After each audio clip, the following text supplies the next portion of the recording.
जय जिनेन्द्र। आज की कक्षा शुरू होने जा रही है। आज का विषय निर्जरा तत्व।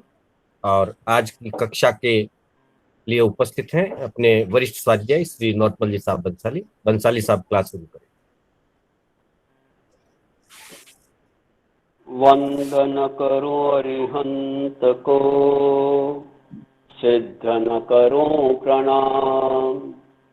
आचार्य उपाध्याय का ले सुखकारी नाम। सर्व साधु सर्वसती दया धर्म जिनका, महावीर भगवान को वंदन बारंबार। महावीर भगवान को वंदन बारंबार। जिनके विमल प्रताप से हुआ हिताहित ज्ञान, भक्ति युक्त आचार्य गुरुदेव का करो हृदय में ध्यान। भक्ति युक्त आचार्य गुरुदेव का धरो हृदय में ध्यान। चरम तीर्थंकर प्रभु महावीर स्वामी के चरणों में सत सत वंदन।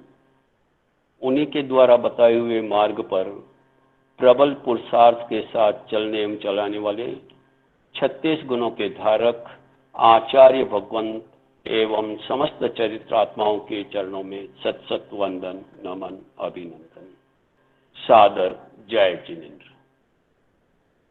अपनी चर्चा निर्जरा तत्व के माध्यम से चल रही है।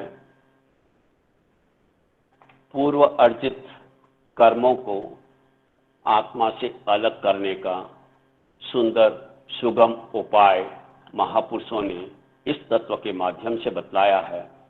हमने चर्चा की दो प्रकार के तत्वों की, बाह्य तप और अभ्यंतर तप। बाह्य तप 6 प्रकार के, जिसकी हमने विस्तृत चर्चा की। उसके पश्चात अभ्यंतर तप, उसकी चर्चा चल रही है। प्रायश्चित, विनय, इन दो की चर्चा हमने की। अब आगे तीसरा जो भेद है अभ्यंतर तप का, वह है वैयावृत्य। बाह्य तप औदारिक शरीर को तपाता है, उसके पश्चात कार्मन शरीर को, कर्मों को तपाता है। अभ्यंतर तप सीधा कार्मन शरीर को तपाता है, कर्मों को आत्मा से आंशिक रूप से अलग करता है।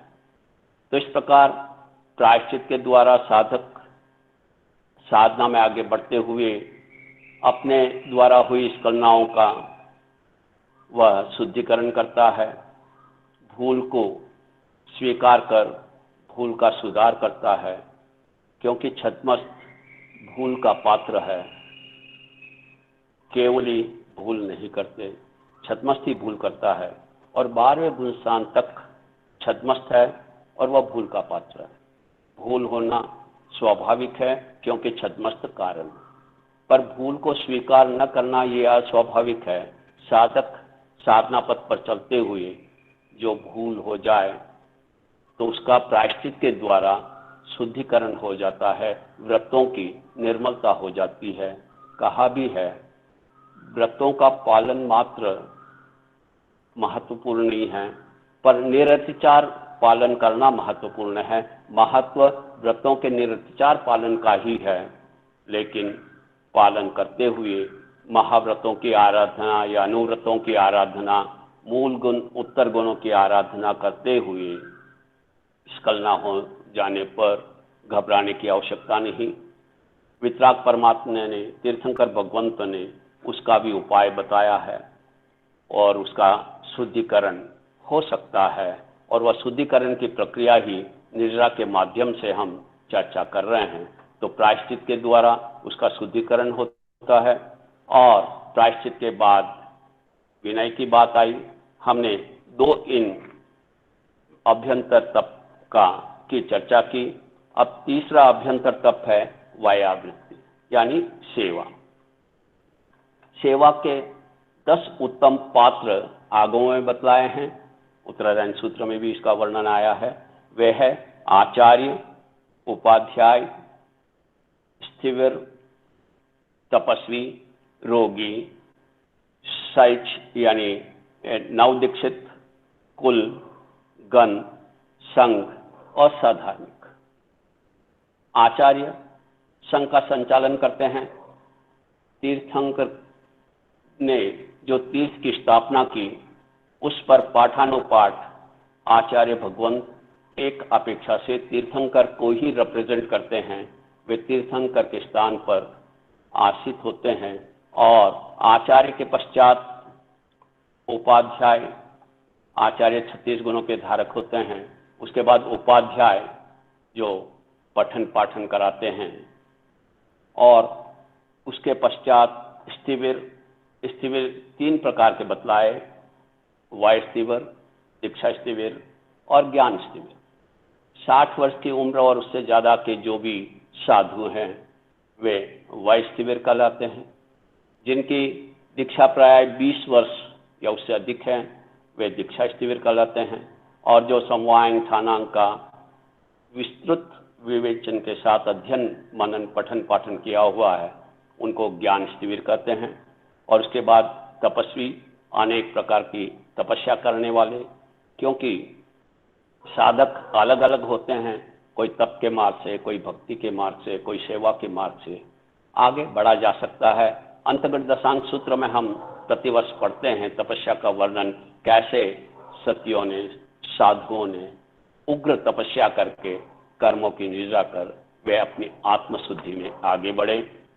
तपस्वी के बाद रोगी, रोग हो जाए, ज्ञान हो जाए तो उनकी सेवा करना, और उसके बाद नवदीक्षित साधक वो साधना पथ पर अभी बढ़ा है तो उनकी सेवा के द्वारा उनको आध्यात्म में जोड़ना। उसके पश्चात कुल अर्थात एक ही संघ के, जैसे कुल और गण। गण में कुल सबसे बड़ा होता है, जैसे स्थानपसी परंपरा एक कुल हो गया, और उसके अंदर अलग अलग परंपराएं हैं, अलग अलग संप्रदाय हैं, तो वे गण हो गए, अलग अलग गण। तो कुल और गण, उसके बाद संघ यानी चतुर्विध संघ। यहाँ पर साधु साध्वी, श्राविक श्राविका चारों को लिए गए हैं संघ की सेवा, और उसके बाद साधार्मिक की सेवा करना।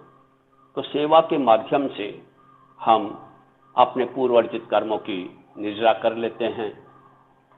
तो ये 10 उत्तम पात्र हैं, इनकी निर्वध्य और बिना किसी आसक्ति के अथवा चाह के अथवा बदले में कुछ मिले, बगैर स्वार्थ के, निस्वार्थ भाव से और निर्वध्य सेवा हम 10 की करें, जैसा जो अवसर हो। तो यहाँ पर बहुत बार हम देखते हैं, बहुत से भाई बहन कहते भी हैं, भाई हम संतों की सेवा करने गए। कैसी सेवा करें? ना तो उनके वस्त्र पात्र हम उठा सकते हैं, ना उनको आहार पानी लाकर दे सकते हैं, फिर सेवा कैसी? सेवा उनके ज्ञान में, दर्शन में, चारित्र में, तप में वृद्धि हो। जिस किसी भी साधन से इन चारों में उनकी वृद्धि हो, उनका वैराग्य पुष्ट हो, वही वास्तविक सेवा है।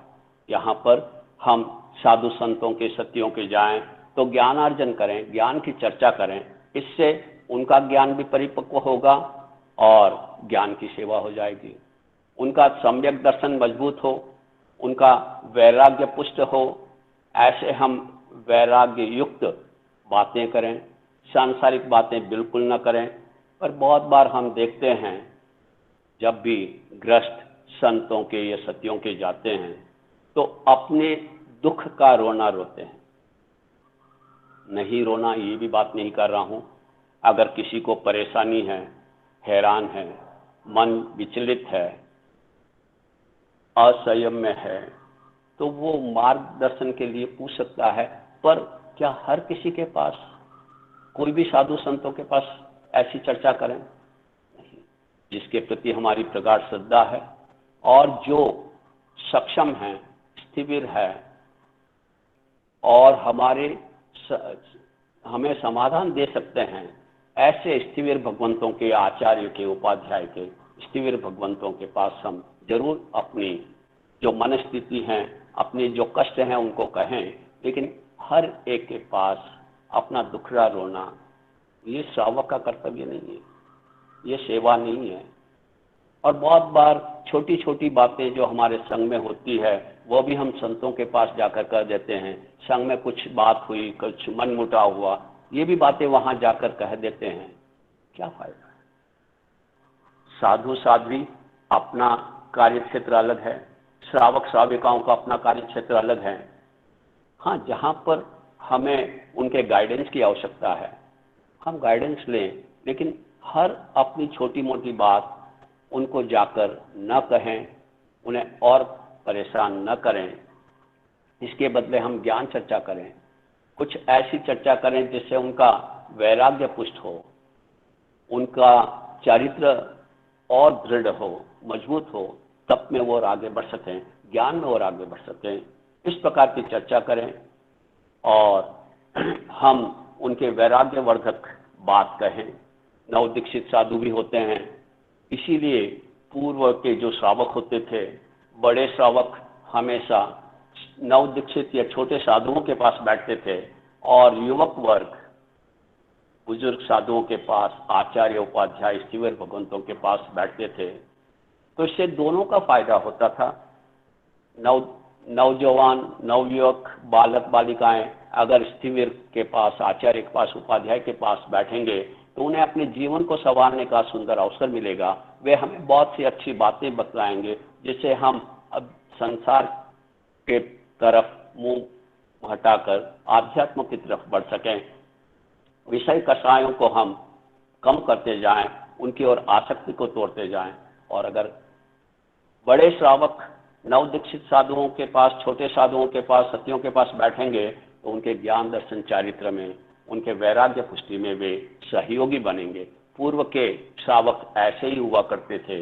वे बड़े श्रावक जो अनुभव युक्त हैं, ज्ञान वाले हैं, दर्शन में मजबूत हैं, वे छोटे छोटे साधु साध्वियों के पास बैठते थे और उनके मार्गदर्शन भी करते थे, उनके वैराग्य को पुष्ट करते थे, उनके ज्ञान को पुष्ट करते थे, दर्शन को पुष्ट करते थे।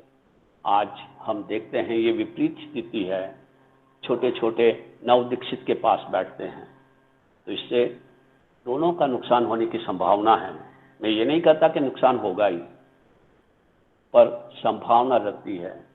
हम प्रयास करें कि हम नवयुवक साधु के पास बुजुर्ग श्रावक श्राविका बैठें और उनका मार्गदर्शन करें, इस तरह से उनकी वायावृत करें। उसके बाद कुल की, गण की, गच्छ की हम वायावृत करें और उसके बाद साधार्मिक की। साधु साध्वी के लिए साधु साध्वी साधार्मिक हैं, चाहे उसी परंपरा के हों या दूसरे परंपरा के हों। बहुत बार देखते हैं अन्य परंपरा के हैं, उनका कोई संबंध भी नहीं है आपस में, एक दूसरा 10 प्रकार के संबंध बताए हैं, उसकी चर्चा भी नहीं करेंगे। तो जैसा जैसा संबंध होता है वैसा वैसे वे अपना व्यवहार निभाते हैं। पर जब अगर कोई रोगी है, कोई ग्लान है, नवदीक्षित है और उसकी सेवा की आवश्यकता है और सक्षम साधु वहां पर है और उनकी सेवा नहीं करते हैं, तो वे प्रायश्चित के अधिकारी होते हैं। इसीलिए देखते हैं बहुत बार बड़े बड़े आचार्य भगवंत, स्थिर भगवंत, उपाध्याय भगवंत, जहाँ साधु साध्वियाँ कहीं रोगी है तो वहाँ दर्शन देने जाते हैं, मंगल पाठ सुनाते हैं, उनकी रक्षा करते हैं और आवश्यकता हो तो सेवा में अपने संत सतियों को भी भेजते हैं। तो वो साधार्मिक सेवा हुई। और श्रावक श्राविका के रूप में सेवा, आपस में एक दूसरे की सेवा करें। यहाँ पर एक प्रश्न आता है, हम सामायिक में बैठे हैं, पौषद में बैठे हैं, कोई बुजुर्ग श्रावक आए, कोई बुजुर्ग श्राविका आई, अथवा वे स्थानक में विराजे हैं, सामायिक संवर इत्यादि नहीं है और उनको सेवा की आवश्यकता हुई, तो क्या सामायिक में बैठा हुआ साधक अथवा पौषद में बैठा हुआ साधक अथवा संवर में बैठा हुआ साधक उनकी सेवा कर सकता है, उनके लिए आसन बिछा सकता है, उनके लिए हाथ पकड़ के अंदर ला सकता है, अथवा चेयर वगैरह की आवश्यकता हो तो दे सकता है? बहुत बार देखते हैं ऐसा होता है। पर जो साधक श्रावक श्राविका व्रत के अंदर हैं, संवर करने के अंदर हैं, वे जो असंयत है, जिनके संवर करनी नहीं है, उनकी सेवा नहीं कर सकते। पर बहुत बार ये दुविधा होती है, धर्म संकट होता है, दूसरा कोई सेवा करने वाला नहीं और उनको सेवा की आवश्यकता है, तो हम क्या बैठे रहें? अच्छा लगेगा क्या? स्वयं को भी अच्छा नहीं लगता, व्यवहार में भी अच्छा नहीं लगता, तो हम क्या करें? उस समय घबराने की आवश्यकता नहीं, अपन सेवा कर सकते हैं। बस एक थोड़ा सा हमें विवेक रखना होगा, उनको हम संवर पचका दें, भले उनकी स्थिति कितनी है, नौकार मंत्र के आगार से एक करण एक रूप से भी संवर पचका दें और उसके बाद हम सेवा कर सकते हैं। भले हम पौषद में हो, प्रतिक्रमण सामायिक में हो, संवर में हो, वो खुले भाई बहनों को संवर पचका के फिर हम उनकी सेवा कर सकते हैं। इस तरह से हमारे व्रत में भी दोष नहीं लगेंगे और उनकी सेवा भी हो जाएगी। तो इस तरह से हम सधर्मिक की सेवा करें। पर सेवा कहते किसे हैं? एक संत ने बहुत अच्छी परिभाषा दी, सेवा एक भाव है, कर्म नहीं। इस कारण छोटी मोटी कोई भी सेवा से फर्क नहीं पड़ता, सेवा सेवा है। और सेवा करने के बाद सेवक कहलाने का भाव भी मन में नहीं आवे तो वास्तव में वो सेवा है। हम अपने आप को टटोलें, क्या किसी की सेवा करते हैं तो ये चाहते हैं कि कोई हमें देख तो नहीं रहा है, अथवा कोई देख रहा है तो हम विशेष रूप से सेवा करें, और नहीं देख रहा है तो छोड़ दें ऐसे ही। अथवा सेवा करने के बाद हमें कुछ शाबाशी नहीं मिली, संघ ने अथवा और किसी ने हमारी प्रशंसा नहीं की, और कम प्रशंसा करने वाले, कम सेवा करने वाले की प्रशंसा कर ली, तो हमारे मन में कैसे भाव आते हैं? अपने आप को देखें अपन। इसीलिए कहा सेवा कर्म नहीं, क्रिया नहीं है, ये एक भाव है। अंतर हृदय से, उल्लास भाव से, अहो भाव से हम सेवा करें, और जिसकी सेवा करने का अवसर मिला उसका उपकार माने। जिसकी हमने सेवा की, इसमें हमने उन पर उपकार नहीं किया, अपितु उनका उपकार हम पर हुआ, हम उपकृत हुए कि उन्होंने हमें सेवा करने का अवसर दिया। अगर हमें अवसर नहीं मिलता तो इस निर्जरा के कारण से हम वंचित हो जाते, तो ये उनका उपकार हुआ, उनको धन्यवाद दें और अंतर में, हृदय में अहोभाव आए। आज गुरु कृपा से मुझे सेवा करने का अवसर मिला, इन महापुरुषों ने, इन महासंततियों ने हमें सेवा का अवसर दिया, इसके लिए इनका बहुत बहुत आभार, उनके प्रति कृतज्ञता के भाव प्रकट करें और बदले में कुछ भी न चाहे। जहाँ भी निस्वार्थ भाव से निर्वध्य सेवा की जाती है, वही वास्तव में सेवा है।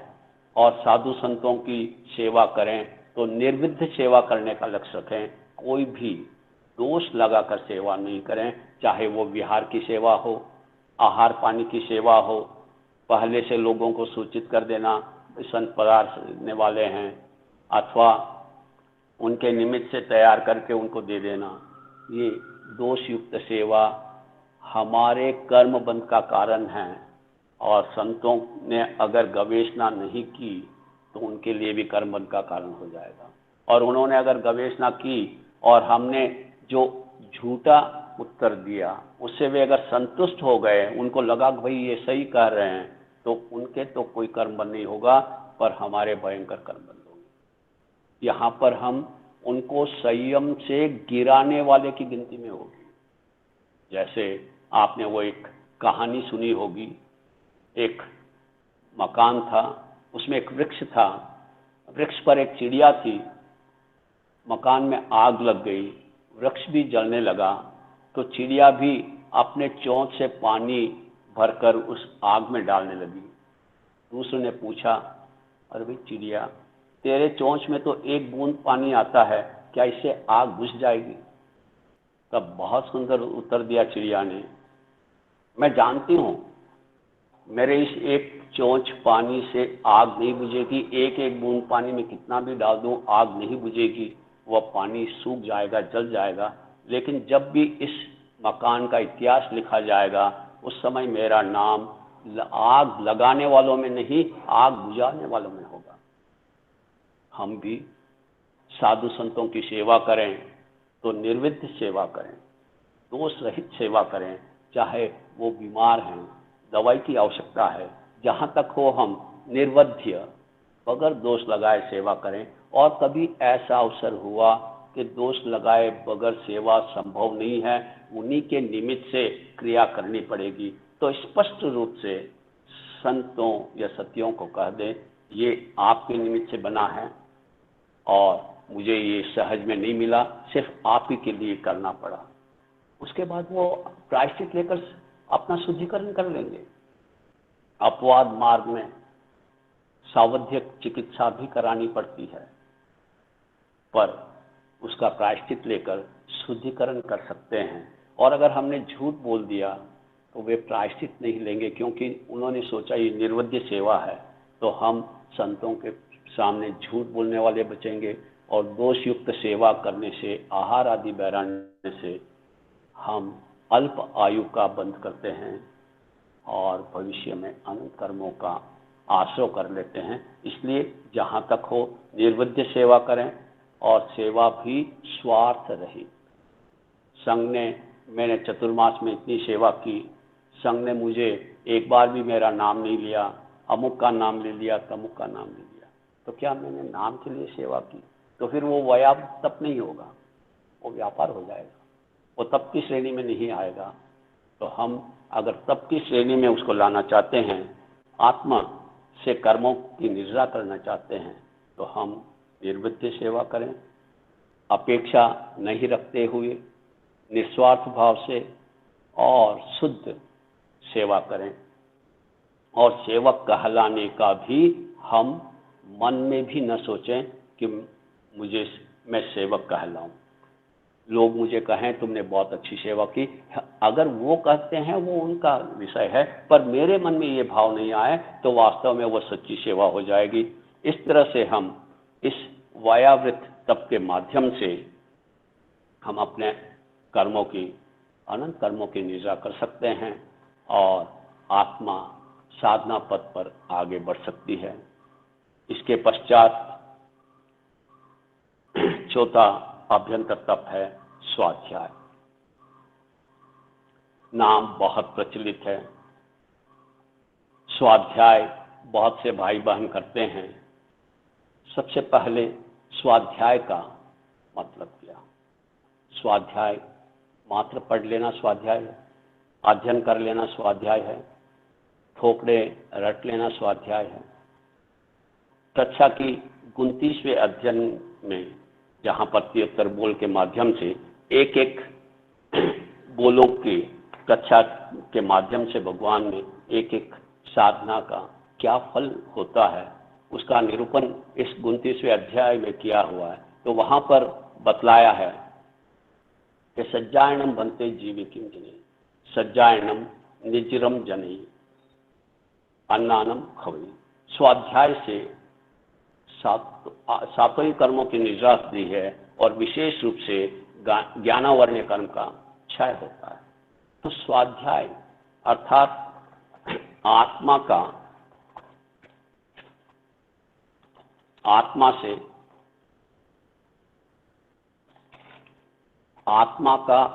से आत्मा के द्वारा अध्ययन करना। हम अपने आप को देखें, आगम ग्रंथ, ये सारे माध्यम हैं। इनके माध्यम से हम अपने आप को देखें, अपने आप को निखारें, स्व को निखारें, अपनी आत्मा का अवलोकन करें। स्वाध्याय करना, स्व का अध्ययन, ये शास्त्र, आगमवाणी इत्यादि हमारे साधन हैं। इन साधनों के माध्यम से हम अपने आप को देखें। जैसे दर्पण होता है, दर्पण में जब हम देखते हैं, अगर मुंह पर कुछ लगा हुआ है, कुछ कालिक लगी हुई है, तो दर्पण दिखा देगा। अब कोई व्यक्ति अगर जहां पर कालिक दिख रही है उस स्थान पर दर्पण को साफ करे, तो क्या वो कालिक मिट जाएगी? कदाचित नहीं, कभी नहीं मिट सकती। इसी तरह से मात्र स्वाध्याय कर लेने से, अर्थात पढ़ लेने से, रट लेने से स्वाध्याय नहीं होगा। हम स्वयं को देखें। जैसे किसी एक चरित्र को लिया, कोई एक आगम की गाथा ली, और उसके माध्यम से मैं अपने जीवन को देखूं। जो मैंने जाना है, क्या वो मेरा जीवन बन रहा है? जब तक जाना हुआ जीवन नहीं बनता, वो मात्र बुद्धि का विलास है, माथे का बोझ है। जानते हैं पर मानते नहीं, कर सकते हैं पर करते नहीं। हाँ, बहुत बार जानते हैं, मानते भी हैं, करना भी चाहते हैं, पर कर नहीं पाते। तो एक साधक ने बहुत सुंदर इसका उत्तर दिया। हम जानते भी हैं, मानते भी हैं, आचरण करना भी चाहते हैं, चलना भी चाहते हैं, पर चल नहीं पाते। स्वामी जी इसका क्या समाधान? बहुत सुंदर समाधान दिया। नहीं चलने में ही चलने का सामर्थ्य रहा हुआ है। नहीं चलने में ही चलने का सामर्थ्य रहा हुआ है। हम प्रतिदिन प्रतिक्रमण करते हैं, दोषों को देखते हैं और मिच्छामि दुक्कड़म देते हैं, फिर पुनः होता है। हम जानते हैं संयम लेना ही वास्तव में इस मनुष्य जन्म की सार्थकता है। बगैर संयम के आज तक कोई भी जीव न सिद्ध हुआ, न हो रहा है, न भविष्य में होगा। पर फिर भी मैं क्यों नहीं ले रहा हूं? तो कम से कम नहीं ले रहा हूं, ये मेरी कमजोरी है, उसको कमजोरी माने, ईमानदारी से कमजोरी माने। बहुत बार हम देखते हैं कि साधक कमजोरी के ऊपर मजबूरी का लेबल लगा देता है। क्या करें साहब, सामायिक होती नहीं।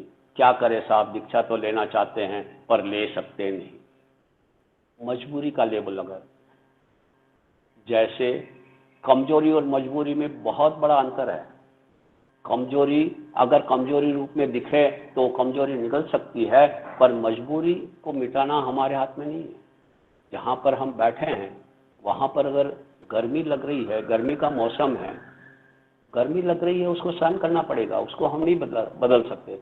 पर हमें पता है यहाँ से अगर मैं थोड़ा सा और दूसरी जगह जाऊँ वहाँ गर्मी कम होगी, पर अब कौन जाएगा, कौन उठेगा, यहीं बैठे हैं। ये कमजोरी। हम अगर संयम लेना चाहें तो कौन रोक सकता है? किसी की ताकत नहीं रोक सके। मेरी कमजोरी है। मेरा आत्म सामर्थ्य अभी इतना नहीं हुआ कि मैं दीक्षा ले लूं। तो कम से कम कमजोरी को कमजोरी तो स्वीकार कर। और फिर मनोरथ की बात भी आई, वह दिन धन्य होगा जिस दिन में संयम आचरण, 5 समिति 3 गुप्ती युक्त पंच महाव्रत का पर आरोहण होकर विचरण करूंगा। ये भावना रखें और कमजोरी, इसी से कमजोरी निकलेगी जब ये व्यथा जगेगी। और व्यथा कैसी हो? जैसे हम देखते हैं एक बालक अपने पिता के साथ अथवा माता के साथ बाजार गया था। बाजार में देखा उसमें एक बहुत अच्छा खिलौना था, उसके मन को भा गया। वो जिद करने लगा, मुझे खिलौना चाहिए। पिता की इच्छा नहीं थी, भावना नहीं थी उसको खिलाना दिलाने की। घर ले आए, पर वो एक ही रट लगाए हैं, मुझे तो वही खिलौना चाहिए। जब तक वो खिलौना नहीं मिलता उसको शांति नहीं होती। क्या वैसी व्याकुलता मेरे अंदर है कि मैं संयम क्यों नहीं ले रहा हूं? जब तक वो व्याकुलता नहीं जगेगी हम आगे नहीं बढ़ पाएंगे, और वो व्याकुलता ही रास्ता बताएगी। जैसे बहुत अच्छा उदाहरण दिया सदैव प्रमोद जी महाराज ने, एक बार बैठे थे, फरमा रहे थे यहाँ से किसी को चेन्नई जाना है, रात्रि का समय है, रोड पर लाइटें नहीं है, और हमारे गाड़ी की लाइट भी चेन्नई तक प्रकाश नहीं देती है, लेकिन जो जो आगे बढ़ते जाएंगे प्रकाश आगे बढ़ता जाएगा, रास्ता मिलता जाएगा, रास्ता दिखता जाएगा। ठीक इसी तरह से साधना पथ पर अवरोध आएंगे, हमारी कमजोरी होगी, कुछ मजबूरियां भी होगी, पर अगर हम प्रयास करते रहेंगे तो जरूर सफलता मिलेगी, इसमें बिल्कुल संदेह नहीं। हो सकता है इस भाव में नहीं हो, अगले भाव में हम 9 वर्ष में दीक्षा लेने के योग्य बन जाए। वो योग्यता कब होगी? देखते हैं बहुत बार हम छोटे छोटे बच्चे 8 साल के 7 साल के संयम पथ पर बढ़ते हैं और 9 साल में दीक्षा हो जाती है। बड़े बड़े जितने भी महापुरुष हुए, छोटी सी उम्र में उन्होंने संयम को अंगीकार कर लिया। आचार्य हस्ती की अगर हम बात करें, 5 साल में चिराग तक चालू कर लिया, 10 साल में दीक्षित हो गए और 18 साल में आचार्य घोषित हो गए। तो पूर्व में कुछ शुभकर्म किए हैं, कर्मों को हल्का किया, तभी तो हुआ। तो हम भी वो प्रयास तो करें ना, वो व्याकुलता अंतर में जगे। जब तक व्याकुलता नहीं जगेगी साधना पथ पर आगे नहीं बढ़ पाएंगे। तो स्वाध्याय का मतलब है स्व का चिंतन, और आज हम बहुत बड़े सौभाग्यशाली हैं कि हम ऐसे ही एक अच्छे स्वाध्याय संघ से जुड़े हुए हैं, जिसका एकमात्र लक्ष्य आध्यात्म में प्रगति करना, स्वयं की प्रगति और हमारे साथ जो भी जुड़ रहे हैं उनकी भी प्रगति। और इसका अगर श्रेय दें तो श्रद्धेय आचार्य पूज्य पन्नालाल जी महाराज साहब को जाएगा, जिन्होंने सर्वप्रथम इस स्वाध्याय संघ की घोषणा की, इस अध्याय पद्धति की प्रारंभ किया, और उसके पश्चात आचार्य हस्ती ने इसको आगे बढ़ाया, जीवन का एक मिशन बना दिया। बहुत सी कठिनाइयां हैं उस समय, बहुत से लोगों ने विरोध किया, पर डटे रहे, सामना करते रहे, और आज हर परंपरा में ये बहुत अच्छी स्वाध्याय की प्रवृत्ति चल रही है। अनेकों लाखों लोग जिन वाणी से लाभान्वित हो रहे हैं। तो स्वाध्याय के 5 भेद बतलाए: वाचना, प्रचना, परिवर्तना, अनुप्रेक्षा और धर्म कथा। वाचना, वायनायनम बनते जीवे किम जने, वायनायनम निजरम जने सूयस य अनुसजनाय अनासायनाय वट्ठई, सूयस अनुसजनाय अनासायनाय वट्ठमाने तित्तधम्मम अवलंबई, तित्तधम्मम अवलंबमाने महानिजरे महापज्वासाने भवई। वाचना से आगम, सूत्र, शास्त्र इत्यादि को पढ़ने से जीव को क्या फायदा होता है? तो ये प्रश्न, जिज्ञासा, भाई मैं कुछ कर रहा हूं, इसका मुझे प्रतिफल क्या मिलेगा? ये कर रहा हूं, इसका फायदा क्या होगा?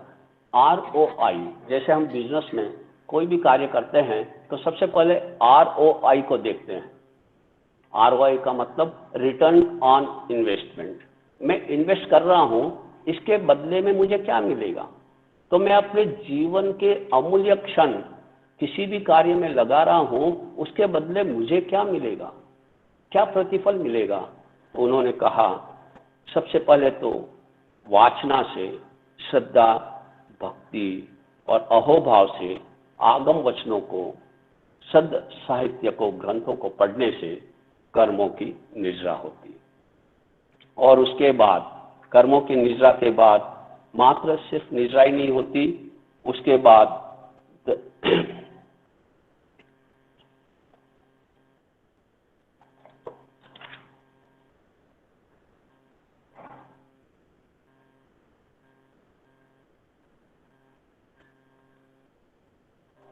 और वाचना का अर्थ है पठन पाठन, अध्ययन अध्यापन करना।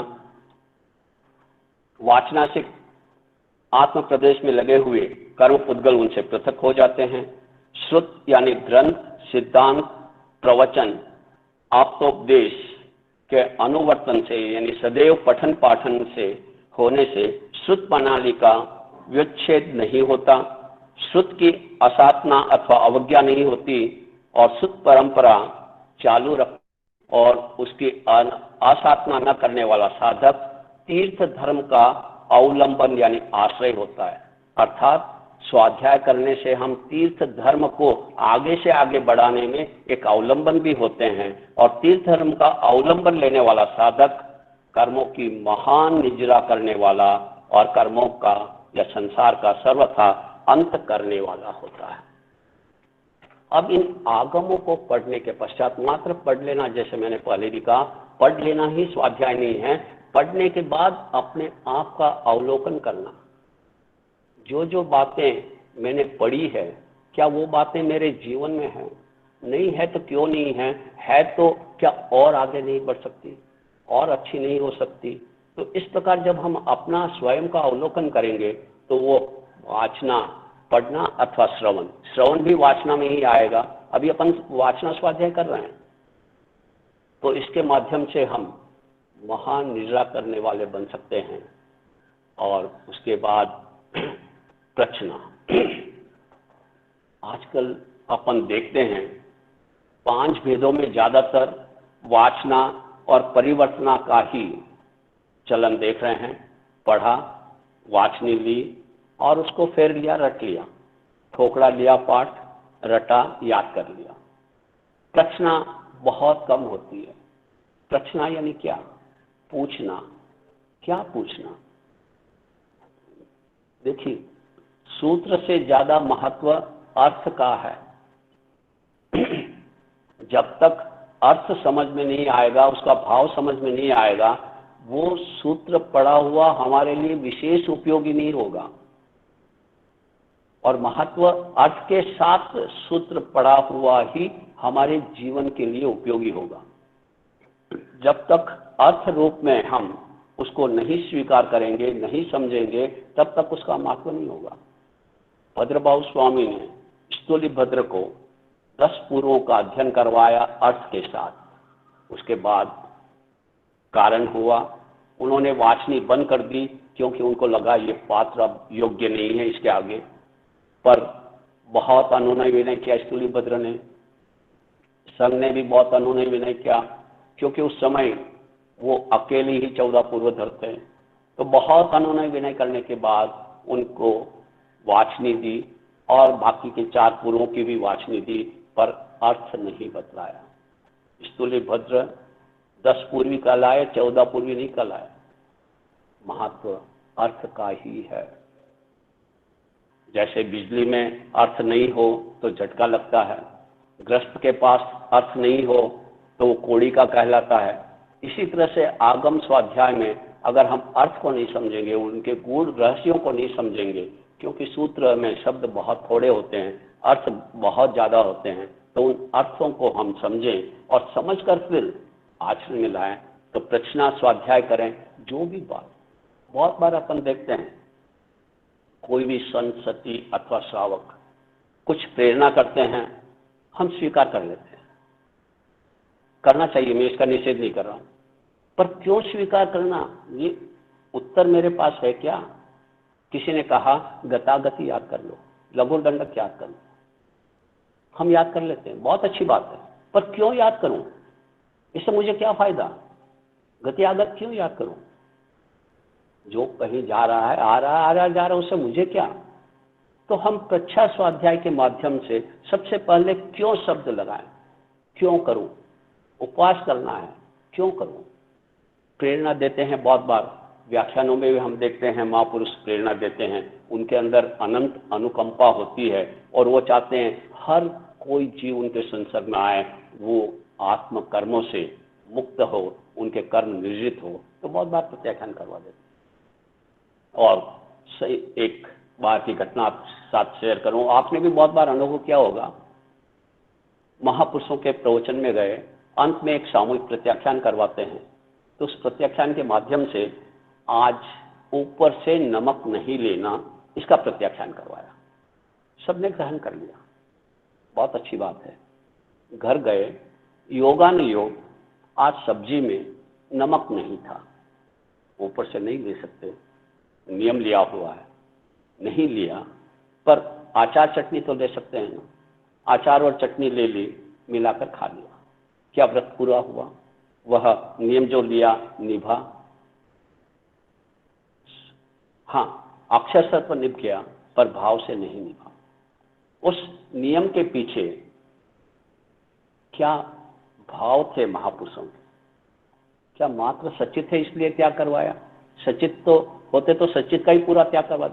यहां पर त्याग कराने के पीछे भाव था स्वाद को जीतना, रसना इंद्रिय को वश में करना। पर मैंने स्वाद को जीतने के बदलाए नमक तो नहीं लिया, नमक के बाप को ले लिया और स्वादिष्ट बना लिया और वो भोजन कर लिया। इससे वह व्रत जो भाव रूप में होना चाहिए था नहीं हुआ।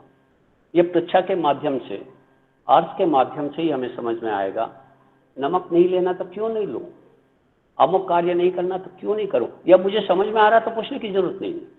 लेकिन मात्र बहुत बार देखने में आता है भावात्मक हम नियम ले लेते हैं और समझ में आने के पश्चात हमें अपनी शक्ति को तोड़ना है और उसके अनुरूप अगर हम प्रत्याख्यान लेते हैं तो वह सुपस्कान कहलाता है।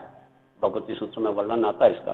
तो यहाँ पर पृच्छा स्वाध्याय का हम ध्यान दें, जो भी बात हमें समझ में नहीं आए इसका रहस्य क्या है, ये वाक्य, ये सूत्र क्या कह रहा है, तो उसको हम समझे। और ये क्या करने से, अब जैसे वायनायनम बनते जीव की निजम जनी सुयस अनाशयना असायना, मतलब अनासाधना से बच जाएगा। वो कब बचेगा?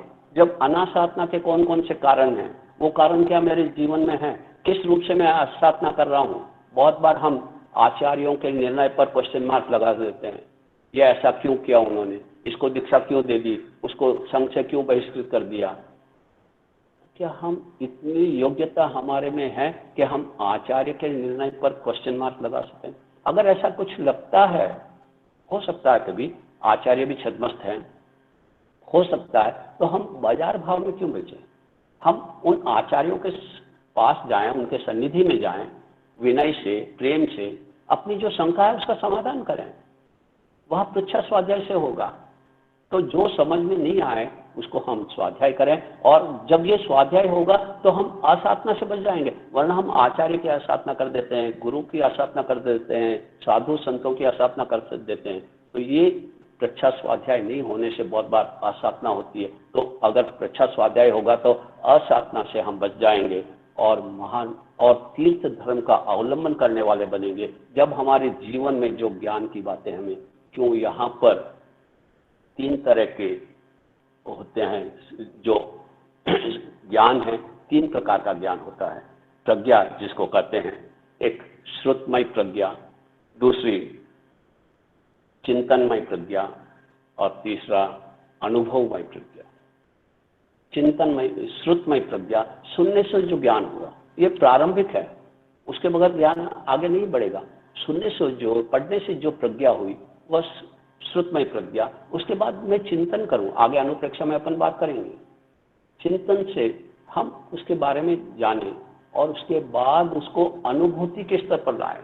अनुभूति के स्तर पर आया हुआ ज्ञान ही भव भव में साथ चलता है और हमारे आत्म कल्याण में वो सहयोगी बनता है, कर्म निद्रा में वो सहयोगी बनता है। तो प्रश्ना के बाद परिवर्तना, परिवर्तना से जीव को क्या लाभ होता है? तो पृच्छा की पर्यठनायनम बनते जीवे किम जनई, पर्यठनायनम वंजनम जनई, वंजनम गद्यम च उपाय। बार बार फेरने से, परिवर्तना करने से जीव को क्या लाभ होता है? तो व्यंजन लब्धि मिलती है। व्यंजन अक्षर, एक अक्षर से, एक व्यंजन से पूरे अक्षरों का ज्ञान हो जाता है, एक पद से पूरे पद का स्मरण हो जाता है। तो ये परिवर्तन करने से ये लब्धि उत्पन्न होती है। जैसे अभय कुमार को ये लब्धि हुई थी जब एक विद्याधर अपनी स्मरण कर रहा था पर उसको याद नहीं आ रहा था और वह आकाशगामी विद्या करने में असक्षम बन रहा था, उड़ नहीं पा रहा था। अभय कुमार ने पूछा उसने सिर्फ पहला पद बोला, अभय कुमार ने पूरा पद बोल दिया और उस पद के माध्यम से उसको आकाशगामी विद्या आ गई और अपने स्थान पर चला गया। तो ये पदानुलब्धि व्यंजन लब्धि को प्राप्त करता है जब बार बार परिवर्तन करता है, अर्थात बार बार अपने आप को देखता है। परिवर्तन का मतलब सिर्फ शब्दों का ही परिवर्तन नहीं, अपने आप को देखना, बार बार देखना, मेरे अंदर क्या कमियां हैं, मैं क्या कर सकता हूं, क्यों नहीं कर रहा हूं, किस तरह से कर सकता हूं, किस तरह से आगे बढ़ सकता हूं, बार बार इसका परिवर्तन करें। और उसके बाद अनुप्रेक्षा, बहुत महत्वपूर्ण अंग है अनुप्रेक्षा स्वाध्याय का। अनुपेहायणम बनते जीवे किम जनी, अनुपेहायणम सत्तकम पगड़ियो, घने बंधन बंधाओ, सीधल बंधाओ बंधन बंधाओ पकड़े, देकाल ठियाओ हसकाल ठियाओ पकड़े, तीवानुभाव मंदानुभाव पकड़े, बहु पैसाओ अप पैसाओ पकड़े, आयु कमम चिया बंदे सिया न बंदे, असायन वेजम बुझो बुझो न कमम अवश्य नाई। अनुप्रेक्षा से जीव को क्या लाभ होता है? अनुप्रेक्षा यानी हमने जो पढ़ा है, जो सुना है, जो परिवर्तना से याद किया है, प्रच्छा से शंका कांक्षा इत्यादि का हमने निवारण किया है और वह शुद्ध रूप में मुझे प्राप्त हो गया। अब उसकी अनुप्रेक्षा यानी चिंतन के द्वारा, जिस प्रकार कितना भी गरिष्ठ भोजन कर लें, अगर पाचन तंत्र नहीं काम कर रहा है तो वह भोजन हमारे शरीर को शक्ति नहीं देगा, उल्टा नुकसान करेगा। तो हम अनुप्रेक्षा स्वाध्याय से जो आगम ज्ञान किया है उसको पचाने का कार्य करते हैं, उसको अपने आत्मसात करने का कार्य करते हैं। तो 7 कर्म पकड़ी, क्योंकि आयु कर्म को कुछ नहीं कर सकते। 7 कर्म की प्रकृतियां जो बहुत तीव्र भाव से बंधी हुई है, मंद भाव हो जाएगी, दीर्घ काल की स्थिति ह्रस्व काल की स्थिति हो जाएगी, बहुत तीव्र अनुभाग वाला मंद अनुभाग वाला बन जाएगा, बहुत प्रदेश वाला अल्प प्रदेश वाला बन जाएगा। और कदाचित आयु के तीसरे भाग में पहले आयु का बंध नहीं हुआ है तो उस भाव में आयु का बंध नहीं करेगा, चरम शरीरी हो जाएगा। और आयु का बंध हो गया है तो भी वह शीघ्र अपने लक्ष्य को प्राप्त कर लेगा और भविष्य में अशुभ कर्मों का बंध नहीं करेगा।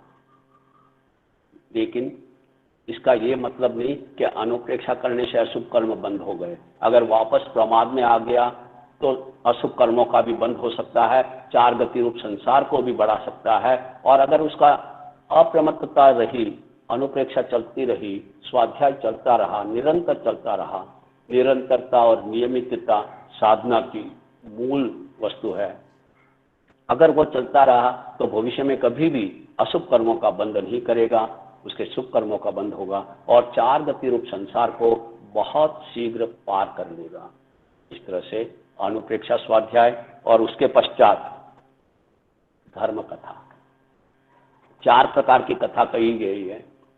अब ये जो साधक इन चारों वाचना, प्रश्ना, परिवर्तना और अनुप्रेक्षा के माध्यम से गुजरा है वही अधिकारी होता है धर्म कथा करने का, अन्यथा वो धर्म कथा करने का अधिकारी नहीं होता। और धर्म कथा 4 प्रकार की बतलाई है, आक्षेपनी, विक्षेपनी, संवेगनी और निर्वेदनी।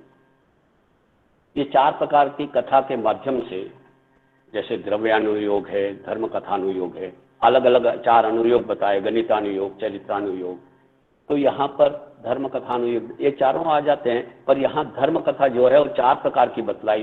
तो सबसे पहले आक्षेपनी, अर्थात स्व मत का मंडन करना, संसार के दुखों के कारण को बतलाना और उसके कारण को बतलाकर उनके अंदर वैराग्य भाव पुष्ट करना, संसार के पाप से उनको भयभीत करना, संसार के कारणों से और उनसे होने वाले जो दुख हैं उनको बतलाकर उनको इनसे भयभीत कर इनसे विषय कषायों से दूर हटाना, इनके मन में इंद्रिय विषयों के प्रति जो आसक्ति है उसको घटाना, कषायों को कम करना, इस कथा के माध्यम से होता है। और स्व सिद्धांत का मंडन करना, जैन दर्शन, वितराग परमात्मा का सिद्धांत क्या है, अहिंसा, तप, अहिंसा, सत्य, अचौर्य, ब्रह्मचर्य, अपरिग्रह, इनकी बातों को समझाना और इससे क्या लाभ है, जीव क्यों इसको करना चाहिए, ये स्वभाव है, इस प्रकार समझाकर फिर विक्षेपणी वैराग्य भाव को पुष्ट करना और अपने स्वमत का मंडन करते हुए अन्य दर्शनों में जो कमी है उस कमी को बतलाकर उनको अन्य दर्शन से जैन दर्शन में जोड़ना और जो जैन दर्शन में जुड़े हुए हैं उनकी श्रद्धा को और मजबूत करना बहुत रिस्क का कार्य है। कहीं अगर विवेक से ये कथा नहीं करे तो निंदक कहला सकते हैं, समाज में बड़ा भयंकर उत्पात हो सकता है। तो साधक को अपनी स्थिति को देखकर ही ऐसी कथा करनी चाहिए और फिर संवेगनी अर्थात संसार दुख और भय बतलाकर उनको उनके मन में श्रद्धा, धर्म के प्रति, दर्शन के प्रति श्रद्धा जगाना और निर्वेद अर्थात वैराग्य भाव पुष्ट करना, इस प्रकार संसार से विषयों से विरक्त बनाना, इस प्रकार इन स्वाध्याय के माध्यम से हम अपने बहुत से कर्मों की निजरा कर सकते हैं। वायावृत्त और वायावृत्त से तो 29वें अध्ययन में वो भी बात आई 43वें सूत्र में, वायावच्चैनम बनते जीव किम जने वायावच्चैनम नाम गोत्रम कमु निबंध। तीर्थंकर नाम गोत्र कर्म का भी बंद कर सकता है मात्र सेवा से। जो पुण्य का उत्कृष्ट पुण्य है, इस श्लोक में उससे बड़ा पुण्य कोई नहीं, उस पुण्य का भी अर्जन जीव कर सकता है वायावृत्त से, सेवा से। बस सेवा हम भाव माने, कर्म नहीं।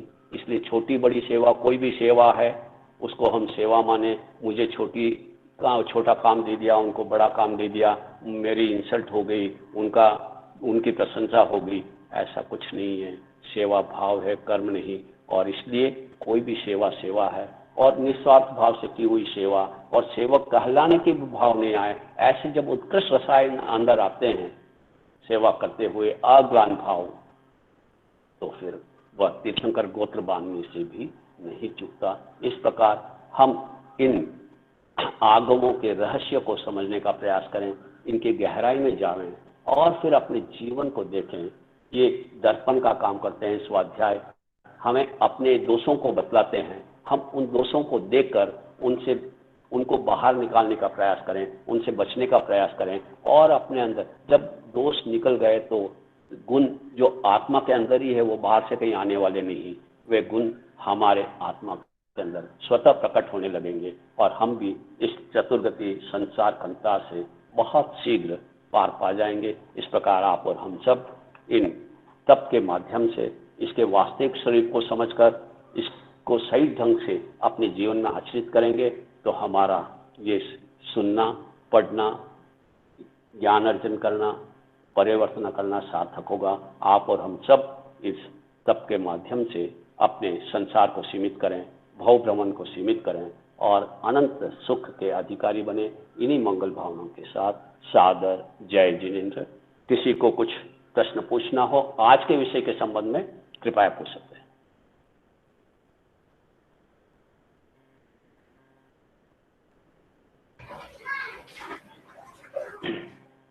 भाई हाँ।